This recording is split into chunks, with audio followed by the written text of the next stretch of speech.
За сайн бацгаана уу Python сурагчдаа. Өнөөдөр ингээд 21-р хичээлээ оръё. Тэгээд Object Oriented Programming гэдгийнхаа 5 дахь хичээлийг орцгоё. Тэгээд өнөөдөр болохоор бүгдээрээ abstraction-ыг үзнэ. Тэгээд энэ нь болохоор Object Oriented Programming суурийнх нь сүүлийнхэн хичээл нь байх болно. Тэгээд эхлээд нэг юм хэлэхэд энэ би нөгөө цагтаа амжуулж байгаа видеого хийх гээд энэ цамцаа эндүүдэж амжааг байгаа. Тэгээд хэрвээ үрчигдсэн цамцтай гэж бодож байгаа бол тэгээд хичээл бас тэр ороогүй одоо нэлээд уртчихсан байна. 3-7 хоног орчим болчихсон байна.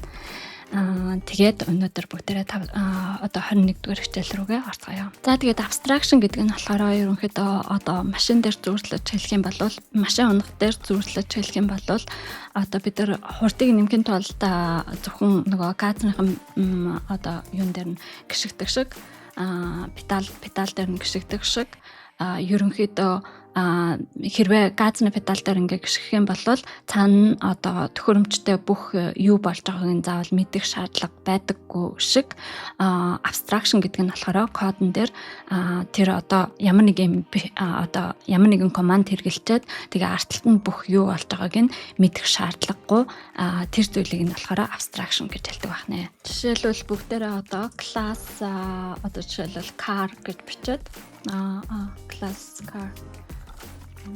car гэд тэгээд энэ юуг нь унтраагаар гэсэн. За тэгээ class car гэдэг class бичээд тэгээ энэ дээрээ definition одоо бүгдээрээ start гэдэг юу бичээ. Start self тэгээд дараа нь болохоор print энэ нь болохоор car started гэдэг юм уу те. Car started гэн. Тэгээ ерөнхийдөө ямар нэгэн команд бичих юм бол тэгээ бүгдээрээ нөгөө кодных нь артталт нь бүх юу болж байгааг нь мэдэх шаардлага байхгүй. Одоо тэр артлын complexity тэр комплекс одоо код нь бол бид нар заавал мэдэх шаардлагагүй л гэсэн үг тийм. Тэгэхээр car тэнцүү car гэж object хийгээд тэгээд car гэдэг маань болохоор start гэдэг методтой.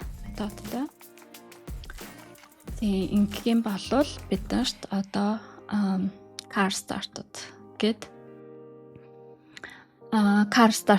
үйлчлэгийг нэгэд өгчлөө.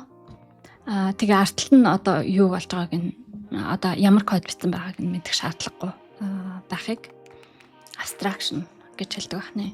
Тэгээ ерөнхийдөө одоо би одоо жишээлбэл ингээ хэрэглэгч нь ажиллажаа гэж бодоход тэгээд car гэдэг классын start гэдэг метод нь юу хийдэг гэдгийг мэддэг байлаа гэж бодоход ерөнхийдөө энэ юу хийдэг гэдгийг мэдгээс биш яаж хийж байгаа гэдгийг мэдэх шаардлагагүй.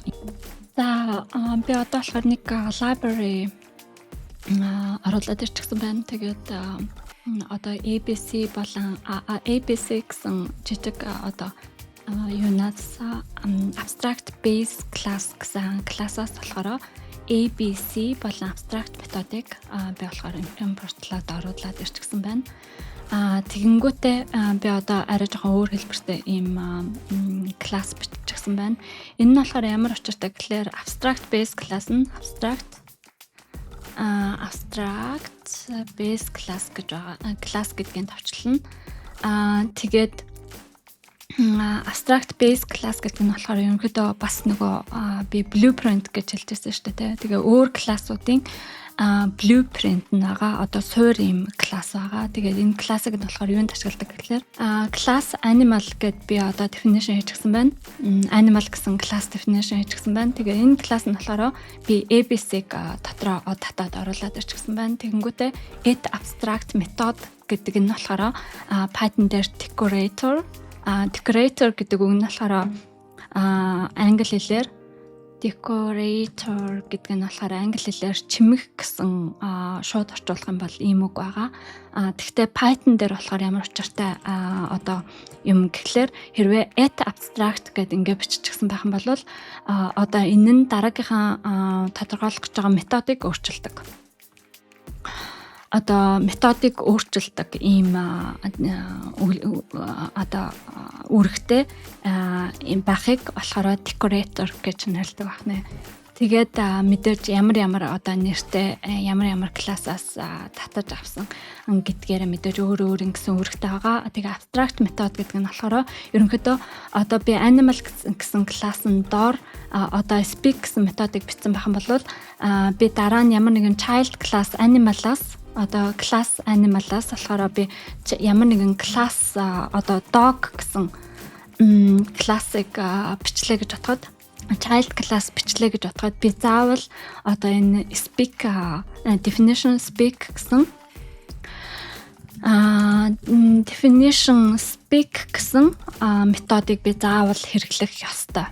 Тэгэхээр энэ нь ямар учиртай болж байгаа гэхээр одоо энэ speak гэсэн метод нь болохоор одоо child class-ууд нь бол ерөнхийдөө энэ одоо class animal гэсэн юу нь болохоор blueprint болчлаа гэсэн үг. Одоо өөр энтрийнхэн ирэх child class-уудынхаа blueprint нь болчлаа гэсэн үг. Тэгээд арай жоохон өөр утгаар ингээд тайлбарлах юм бол animal гэдэг нь болохоор ерөнхий амьтдыг хэлж байгаа шүү дээ. Бүх амьд биетэй амьтдыг болохоор animal гэж хэлж байгаа. Тэгэнгүүт амьтад гэж байгаа. Тэгэнгүүт энэ нь болохоор яг нэг тодорхой амьтан биш. Тэгэхээр одоо тэгтээ animal нь бол ярьдаг. Ярьдаг гэдэг нь одоо ямар нэгэн дуу гаргадаг тэгээд харилцах ийм тохиолдол гэх юм уу те ийм байдаг. Тэгэхээр тэр үйлдэлийг нь заавал ямар нэгэн амьтан одоо child class animal бичгтээ би тэр дуу өөрийнх нь дууг нь бол заавал тодорхойлох ёстой гэсэн үг. Одоо жишээлбэл dog print in дээр woof гэдэг ч юм уу те заавал ингэж бичих хэрэгтэй гэсэн үг. Дараа нь болохоор одоо жинхэнэ бодит амьдрал дээр хэрэгэлдэг жишээг нь хэрэглэе. Одоо болохоор жоохон юм юу яаж вэ? Ерөнхийдөө арай жоохон өөрөөр тайлбарлаж байна. Тэгээд дараа нь болохоор бодит амьдрал дээр хэрэгэлдэг, кодон дээр хэрэгэлдэг жишээг нь үзнэ. Тэгээд ингээ биччихэн. Тэгээд одоо энэ тохиолдолд болохоор энэ base ийм classic бичгэд болоод ингээ бичсэн байх юм бол бид нар одоо эндээс бол шууд юу бичих боломжгүй. Одоо нөгөө нэг юу лээ object хийх боломжгүй. Шууд object хийх боломжгүй. Заавал ямар нэгэн child class animal-аас хийжээж тэгээд тэрэн дээр тодорхой үйлдэлийг нь бичжээж тэгээд тэгжээж тэр одоо child class-ыг нь хэрэглэх боломжтой. Ийм юм байдаг байна. Тэгэхээр одоо яг энэ удаад нь болохоор хоёр юм үзлээ. Abstract метод, энэ abstract base class гэдэг юм хальт үзлээ те. Тэгээд тэндээс болохоор энэ abstract методыг нь яаж хэрэгэлдэг. Тэгээд энэ нь болохоор нэг decorator-ын нэг жишээ гэсэн үг. Decorator гэдэг нь болохоор одоо ерөнхийдөө дараагийн хэрэг гарч бичсэн нөгөө нэг методуудыг өөрчилдөг тийм үйлдэлтэй юм байдаг. Тэгээд ерөнхийдөө одоо энэ speak гэдгийг бол заавал одоо энэ child class дээр тодорхойлсон байх шаардлагатай байна. Тэгээ ерөнхийдөө одоо энэ ABC болон at abstract метод гэсэн энэ хоёр юм нь болохоор хоёулаа зэрэг байжж одоо дараагийн одоо child class нь те одоо dog эсвэл cat гэдэг түрүүн dog гэдэг үгтэй юм чинь одоо cat тэгээд тэгээд definition speak гэдэг функшныг нь хэрэглээд методыг нь хэрэглээд тэгээд энэ дээр self гэж байх хэрэгтэй. Тэгээд энэ дээр болохоор print энэ дээр meow гэдэг. Тэгэхээр ерөнхийдөө одоо би энийг ингээд одоо энэ speak методыг бичээг байх юм бол одоо cat гэсэн child class дээр бичээг байх юм бол ерөнхийдөө энэ хоёр ABC болон at abstract гэсэн энэ хоёр юм нь болохоор энэ классыг шалгаад тэгээд хэрвээ бичээг байх юм бол алдаа зам гэсэн үг. Тэгээд заавал бичсэн байх шаардлагатай байдаг байна. Тэгээ ерөнхийдөө одоо энэ нэг методууд нь болохоор дараагийн одоо ямар нэгэн класс дээр одоо ямар нэг үйлдэлийг болохоор заавар хүчээр хийлгүүлдэг. Заавал хийлгүүлэх шаардлагатай. Тэгээд энэ нь болохоор ямар үр дүнтэй ахлаа гэхлээр ерөнхийдөө ямар одоо энэний child class-ыг бичлээ гэж бодоход алдаа гарахаас одоо тодорхой хэмжээний алдаа гарахаас сэргийлдэг. Одоо ямар нэг үйлдэл заавал хийх шаардлагатай бол тэр үйлдэлийг нь болохоор заавал хийлгүүлдэг. Тийм юм одоо юунууд юм байна л да. Зүйлүүд юм байна. За тэгээд одоо ерөнхийдөө нөгөө одоо юун дээр жишээ үзье. Одоо төлбөрийн систем дээр жишээ үзье. Тэгээ бүгдээрээ одоо энд юу хийж яана гэхлээр ABC гэсэн library-гаас болохоор бүгдээрээ дахиад ABC, том ABC болон abstract методыг импортлж оруулж ирээд тэгээд одоо энэ pay гэсэн методыг болохоор хийлгүүлж яана гэсэн үг. Тэгэнгүүт одоо payment processor гэдэг одоо методыг тодорхойлсон байна те. Энэ нөгөө юуг нь яасан 30 минут өнгөрцөн. За тэгэхээр ингээд одоо нөгөө payment гэсэн одоо pay гэсэн методыг болохоор хөгжүүлж байгаа гэсэн үг. За тэгээ одоо төлбөрийн систем нь одоо ямар систем байхаас хамаарат бүгдээрээ нөгөө одоо жишээлбэл асуудал нь болохоор одоо бодит амьдрал дээр одоо асуудал нь болохоор тийм одоо төлбөрийн систем дээр жишээлбэл өөр төлбөрийн системүүд нэг нь бол Stripe, нэг нь PayPal ч юм уу тиймэрхүү системнүүд байлаа гэж бодоход тэд нь одоо зүгээр жишээгээр үзэж байгаа. Тэгэхээр тэдгээр нь болохоор өөрийн гэсэн одоо үйлдэлтэй байж болно. Гэхдээ ерөнхийдөө нэг заавал нэг юутай байх хэрэгтэй. Нэг үйлдэлийг бол заавал хийдэг байх хэрэгтэй. Тэгээд тэр үйлдэл нь болохоор яг энэ pay төлөх гэсэн яг л энэ үйлдэлийг хийдэг байх хэрэгтэй. Тэгэнгүүт одоо өөр нэгэн child class хэлээ гэж бодоход PayPal processor нь болохоор child class payment processor-ыг аваад тэгээд заавал нэг pay гэсэн юу гэдэг баста. Self amount гэсэн үйлдэл хийдэг баста. Тэгээ бүгдээрээ print тэгээ amount бичээд PayPal.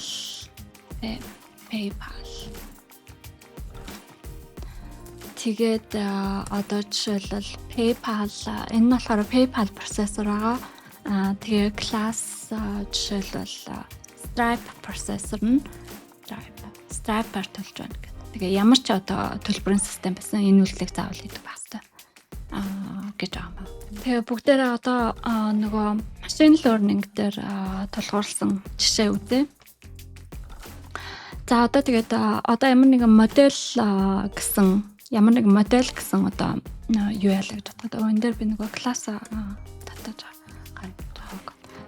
Abstract методод татаж авчаад тэгээд одоо ийм класс хийж гэлээ. Тэгээд тэрэн дээр нь болохоор одоо энэ классыг одоо энэний child class-ууд нь болохоор бүгдээрээ моделийн child class нь болохоор бүгдээрээ заавал train болон predict гэсэн одоо методыг заавал одоо өөрсдөө ашигладаг байх хэрэгтэй.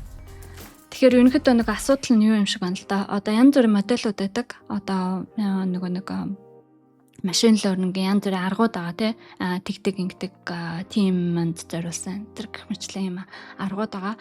Тэгээд тэр аргууд нь болохоор бүгдээрээ заавал эхлээд модельээ болохоор тасгалжуулах хэрэгтэй тий. Одоо train гэдгийг нь өөрчилж очуулах юм бол тасгалжуулах хэрэгтэй. Тасгалжуулах гэдэг нь нөгөө датагаа ингэж бэлдэн одоо нэг тооц одоо юу юм бэ? Одоо тасгалжуулах трейн хийх стайл гэдэг л чинь.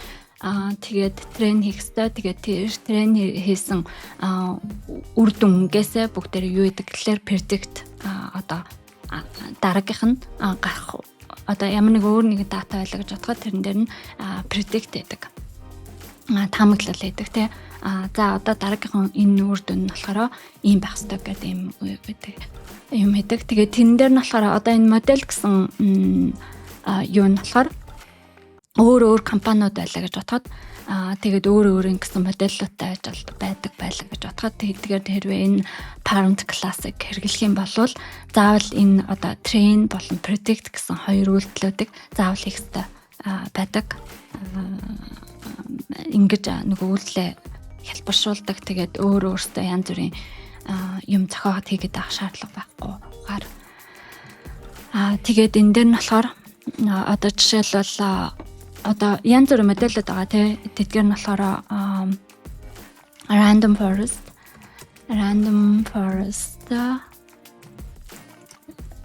гэж байгаа. Тэгээд neural net гэж байгаа. Тэгээд XG boost гэж байгаа гэх мэтлэн иймэрхүү модельуд байгаа. Нэг нь бүгдээрээ юугаар тавьчих ингэчээд тэгээ одоо би жишээлбэл одоо child class хийлээ гэж бодоход тэгээ child class random forest бүгдээрээ модель аавна. Тэгээд дараагаар нь юу хийх ёстой гэхээр definition заавал training хийх ёстой. Training self болон датагаа авна тий датагаа авна. Тэгээд юм кодо бичэн тэгэнгүүтээ definition юг predict-ийг бас бичихгүй байх юм бол одоо random forest гэсэн модель дундаа train болон predict хоёуланг нь бичихгүй байх юм бол алдаа зам гэсэн үг. Тэгээд ингэнгүүтээ үйлдэлээдэг. Одоо таарсан үйлдэл хийдэг юм байдаг байна. За тэгэхээр одоо энэ маш гоё одоо ингээд хэрэглэх боломж нь болохоор би өнгөрсөн хичээл дээр polymorphism гэж орсон байгаа. Тэгээ polymorphism-ыг ашиглах боломжтой өөр классууд дээр ижлэгэн методууд байдаг. Ижлэгэн нэртэй методууд байдаг тий. За тэгэхээр одоо ингэж бичсэний одоо ашиг нь юу байна гэхэлэр одоо ашиг нь ямар байна гэхэлэр бид нар одоо жишээлбэл ийм нэг function бичиж болно. Энэ жоохон одоо complicated комплекс болж байгаа pipeline гэж. Pipeline гэсэн function бичжээ. Тэгээд энэ function дээр болохоор одоо бүгдээр нэг шинэ үйлдэл сорё. Тэгээ модель гэд тэгээ моделийг одоо parent class-а бичээд тэгээ модель train гэх юм бол мэдээж нөгөө training data-га энд оруулж ирнэ. Training data байна энэ дээр нь. Тэгэнгүүтээ return юуг одоо модель training хийчээд тэгээд return дээр болохоор юу гэдэг гэхээр модель predict тэгээд test data. Бүгдээрээ одоо юу яа? Одоо өөр нэг класс бичдэг. Class neural net гэдэг. Neural net гингүүтээ модель parent class аваад тэгээд энэ одоо бас нэг үйлдэлээдэг тийм. Энэ нь болохоор neural net-ийн дорно. Тэгэнгүүтээ бүгдээрээ модель нэгээ definition хийе. Модель нэгээ definition хийе. Тэгэнгүүт энэ нь болохоор neural net тэгээд M2 нь болохоор random forest тэгэнгүүтээ одоо run pipeline ашиглана. Тэгэнгүүт print run pipeline тэгээд M1 модель ашиглана тий. Тэгээ M1. Тэгэнгүүт нөгөө run pipeline-ы моделийн оронд одоо энэ нөгөө нэг neural net-ийг оруулаад ирсэн гэсэн үг. Neural net ажиллана гэсэн үг. Тэгээд дараагийнх нь болохоор print бүгдээрээ run pipeline тэгээд энэ дээр нь болохоор M2-ыг нь. За тэгээд өнөөдөр болохоор бүгдээрээ abstraction үзлээ. Тэгээд object oriented programming ахаа ерөнхий суурь хичээлийг үзээд дуслаа. Тэгээд дараагийн 22 дугаар хичээл дээр болохоор бүгдээрээ table, array гэсний талаар үзнэ. Яг тэгэхээр эдгээр нь болохоор data analysis дээр байнга орж байдаг. Тэгээд ер нь юун дээр ч гэсэн маш их ашигладаг юм байгаа. Тэгээд ерөнхийдөө тэр бүтэц тэгэл жоохон шугамаа алгебратай холбоотой. юмнуудыг зааж өгье гэж бодож байна. Тэгээд дараа нь хэрвээ ер нь data analytics дээр дандаа table data, array data оруулж ордог те. Тэгэнгүүт тэрэн дээр ажиллахад хэлбэр болно гэсэн үг. За тэгээ бүгдээрээ дараагийнхын хичээл дээрээ уулзтлаа. Түр баярлалаа.